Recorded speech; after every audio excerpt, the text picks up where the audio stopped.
큰 키와 작은 키가 빚어내는 건강의 지형도. 인간의 키는 단순한 외형적 특징을 넘어 신체를 구성하는 세포수, 호르몬 분비, 혈관의 구조 등이 교차하는 생물학적 지형도입니다. 여러 역학 연구에 따르면 크게 태어난 사람과 작게 태어난 사람은 각기 다른 통계적 질환 위험성을 마주하게 됩니다. 자, 여러분, 오늘 우리는 아주 흥미로운 주제에 대한 심층 설명을 함께 해볼까 하는데요. 바로 우리의 키가 체내 건강의 지형도를 어떻게 형성하는가에 대한 이야기입니다. 평소에 키라고 하면 겉모습이나 사회적인 특징 정도로만 생각하잖아요. 근데 피부 속 그 눈에 보이지 않는 세포와 혈관의 세계로 들어가 보면 이 키라는 게 정말 엄청난 나비 효과를 일으키고 있거든요. 오늘 저와 함께 이 놀라운 인체의 세계로 한번 푹 빠져보시죠. 요즘 다들 키 큰 걸 엄청 선호하잖아요? 근데 여러분의 키가 수명까지 결정할 수 있다고 생각해 보셨나요? 이게 생물학이나 최신 의학 데이터를 들여다보면요. 우리가 흔히 아는 사회적 편견과는 완전히 다른 아주 입체적인 그림이 펼쳐집니다. 키가 크든 작든 각각의 체형마다 고유한 생물학적 이점 그리고 지불해야 할 비용이 확실히 존재하거든요. 과연 어떤 숨겨진 비밀들이 있을지 궁금하지 않으신가요? 좋습니다. 오늘 우리가 다룰 내용의 로드맵을 짚어보고 바로 가보죠. 첫 번째, 키와 건강의 숨겨진 비밀. 두 번째, 큰 키가 지불하는 생물학적 비용. 세 번째는 반대로 작은 키와 심혈관 질환의 위험성. 네 번째, 장수 유전자와 생존율. 그리고 마지막 다섯 번째, 단지 통계일 뿐 운명이 아니다. 이렇게 큰 키와 작은 키 양쪽의 입장을 아주 치우침 없이 객관적으로 살펴볼 테니까요. 끝까지 함께해 주시기 바랍니다. 자, 그럼 첫 번째 섹션, 키와 건강의 숨겨진 비밀, 동전의 양면부터 시작해볼까요? 여기서 꼭 짚고 넘어가야 할 게 있습니다. 키는 절대 우월함이나 열등함의 척도가 아니라는 거죠. 그냥 우리 몸 내부에 서로 다른 생물학적 환경을 보여주는 하나의 지표일 뿐입니다. 크게 태어났던 작게 태어났던 완전히 다른 물리적 지형 위에서 삶이라는 생물학적 여정을 시작하게 되는 거죠. 데이터를 보면 이 차이가 극명하게 갈려요. 보통 키가 큰 체형은 암 발병률이나 관절, 척추 문제에 조금 더 노출되는 경향이 있습니다. 반대로 키가 작은 체형은 심장질환이나 당뇨병 위험은 더 높지만 역설적으로 장수할 확률도 같이 가지고 있죠. 그러니까 결국 모든 체형에는 각기 다른 구조적 장점과 또 피할 수 없는 과제들이 공존하고 있다는 거, 이 기초를 머릿속에 딱 담아두고 다음으로 넘어가 보겠습니다. 두 번째 섹션, 큰 키가 지불하는 생물학적 비용, 더 넓은 풍경입니다. 이제 몸집이 크다는 것의 역학을 좀 들여다볼 건데요. 키가 크다는 게 단순히 뼈가 길다는 것만 의미하는 게 아니거든요. 생물학적으로 진짜 중요한 포인트는 몸을 구성하는 전체 세포의 수 자체가 절대적으로 더 많다는 뜻입니다. 바로 이 지점에서 큰 체구만이 감당해야 하는 독특한 비용이 청구되기 시작하는 거죠. 여기서 16%라는 숫자를 한번 주목해 보실까요?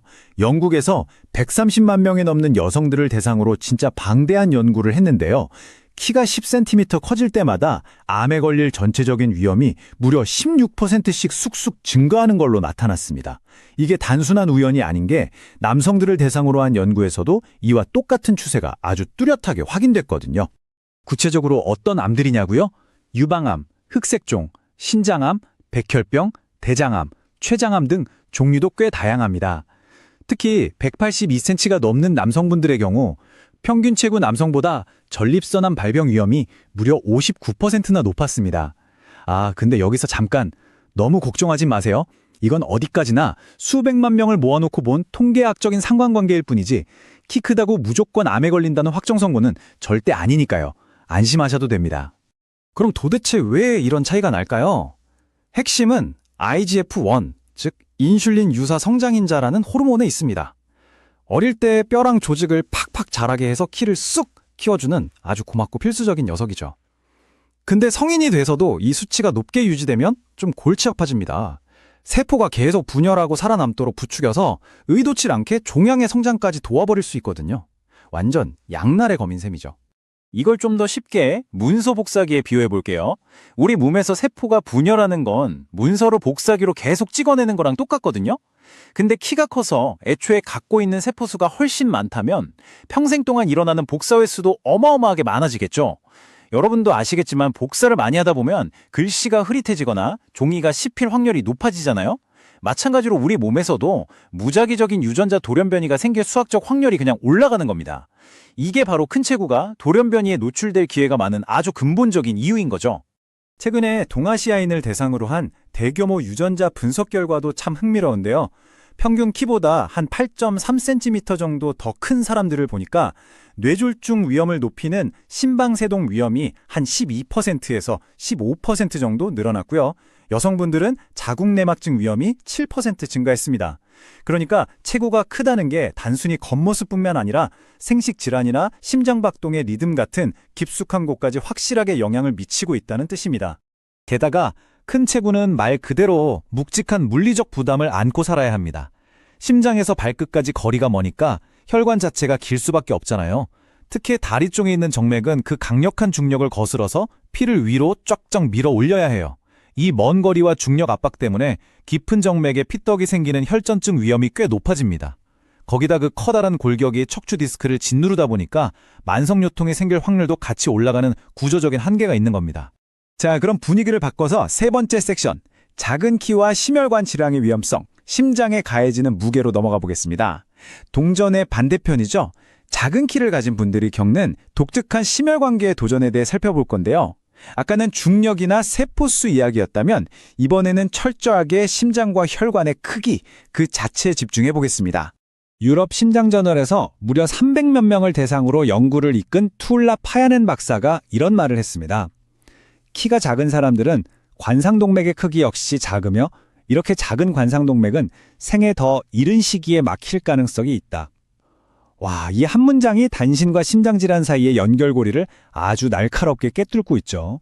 이번엔 배관공이 됐다고 상상해보세요. 관상동맥은 심장에 피를 공급하는 아주 중요한 파이프입니다. 체구가 작은 분들의 혈관은 직경이 좁은 파이프랑 똑같아요. 넓은 파이프는 벽에 때가 좀 껴도 물이 콸콸 잘 흐르지만 좁은 파이프는 똑같은 양의 이물질, 즉 플라크나 지방이 조금만 쌓여도 혈류가 확 막혀버립니다. 혈관 직경 자체가 작다 보니까 혈류 저항이 훨씬 빠르고 치명적으로 증가하는 거죠. 데이터로 보면 훨씬 와 닿으실 겁니다. 키가 평균보다 6.5cm 작아질 때마다 관상동맥 질환 위험이 13%씩 가파르게 뛰어오릅니다. 또 당뇨병 전월 분석을 보면요. 키가 10cm 작을수록 당뇨병 발병 위험이 남성은 41%, 여성은 33%나 높아져요. 이게 뭘 의미하냐? 키가 작은 분들이 간에 지방에 쌓이는 것 같은 대사적 불균형에 상대적으로 더 취약하다는 걸 이 수백만 명의 환자 데이터가 묵직하게 증명하고 있는 겁니다. 그 밖에도 짧게 짚고 넘어갈 위험 요소들이 있는데요. 170cm 이하인 남성이 키 큰 남성보다 심근경색 위험이 최대 60%까지 높을 수 있다는 연구도 있고요. 진짜 놀라운 건 다리가 짧은 체형의 동맥 구조가 고혈압 위험이랑 수학적으로 아주 밀접하게 연결되어 있다는 겁니다. 게다가 어릴 때 영양 상태랑 관련 있는 헬리코박터균 감염 위험이 높아져서 위암 위험까지 올라간다니 인체라는 생물학적 세계가 얼마나 촘촘하게 얽혀 있는지 새삼 놀랍지 않으신가요? 네 번째 섹션, 장수 유전자와 생존율, 숨겨진 이점입니다. 자, 여기까지 들으시면 키 작은 게 너무 불리한 거 아니야? 하실 수도 있는데요. 여기서 엄청난 생물학적 반전이 기다리고 있습니다. 작은 체구가 품고 있는 진짜 강력한 무기, 바로 장수에 대한 이야기입니다. 작은 거인이라는 말이 생물학적으로도 완전 팩트라는 걸 확인하실 수 있을 거예요. 무려 50년 동안 진행된 하와이 연구 결과를 보면 진짜 흥미롭습니다. 하와이에서는 8천여 명의 일본계 미국인 남성을 평생 추적해봤거든요. 근데 놀랍게도 키가 157cm 이하인 분들이 가장 긴 수명을 누린 걸로 나타났어요. 노화랑 직결되는 혈중 인슐린 수치도 이분들이 가장 낮았고요. 아까 말씀드린 그 수많은 심혈관 질환 위험들을 다 뚫고도 가장 건강하게 오래 살 수 있다는 엄청난 증거가 나온 거죠. 도대체 어떻게 그게 가능할까요? 비밀은 F-옥소3라는 유전자에 숨어 있습니다. 유전자 분석을 해보니까 키가 작은 분들일수록 이 기특한 장수 유전자의 보호 형태를 더 많이 가지고 있을 확률이 높았습니다. 이 유전자가 어릴 때는 몸집을 작게 억제하는데요. 성장이 끝나고 나면 수명을 늘리고 체내 방어력을 팍팍 올려줍니다. 건강하게 오래 살 수 있도록 든든한 생물학적 방패 역할을 제대로 해주는 거죠. 드디어 마지막 5번째 섹션입니다. 단지 통계일 뿐 운명이 아니다. 통제권 되찾기. 오늘 이 심층 설명에서 어쩌면 가장 중요하고 또 힘이 되는 파트인데요. 지금까지 들으신 이 수많은 의학 데이터들, 이걸 과연 우리 일상에서 어떻게 써먹어야 할까요? 다시 한번 짚고 넘어가지만 이 숫자들이 결코 우리의 운명이 아니라는 사실, 지금부터 말씀드리겠습니다. 유전자가 건네준 청사진이 약간 기울어져 있다고 해도 걱정 마세요. 우리가 매일매일 선택하는 습관들이 이걸 얼마든지 덮어버릴 수 있거든요. 만약 키가 좀 작으신 편이라면 첫 번째로 혈압, 혈당, 콜레스테롤 관리에 평소보다 빡세게 집중해 주시고요. 반대로 키가 크신 편이라면 두 번째, 나에게 맞는 암 조기 검진을 꼭 최우선으로 챙기세요. 그리고 체형 상관없이 모두가 지켜야 할 세 번째, 건강한 식단, 꾸준한 운동, 그리고 무엇보다 지금 당장 담배 끊기. 우리의 노력과 환경이 유전자의 힘을 거뜬히 이겨낼 수 있습니다. 여기서 정말 중요한 맥락 하나 더 짚어볼게요. 오늘 제가 쭉 말씀드린 퍼센트 수치들 있죠?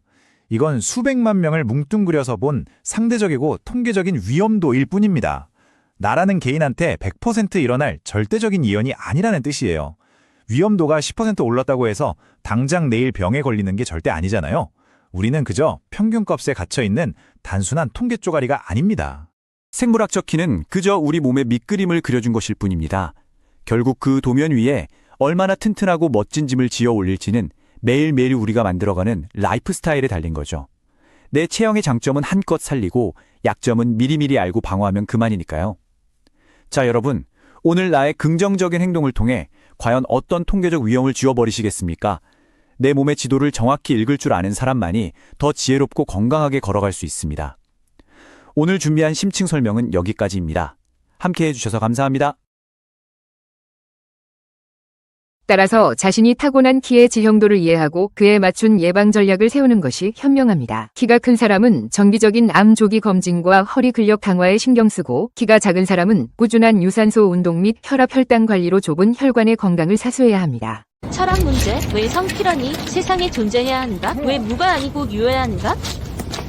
세상에 성필원이라는 존재가 없다고 가정해보자. 그렇다면 아무런 법칙도 존재하지 않을 것이다. 결국 법칙도 어떤 것이기 때문이다. 아무 법칙도 존재하지 않는다면 모든 것이 허용될 것이다. 모든 것이 허용된다면 무는 용납되지 않을 것이다. 따라서 무는 그 자체를 용납할 수 없다. 그러므로 성필원은 이 세상에 존재해야 한다. 철학 문제, 김명수.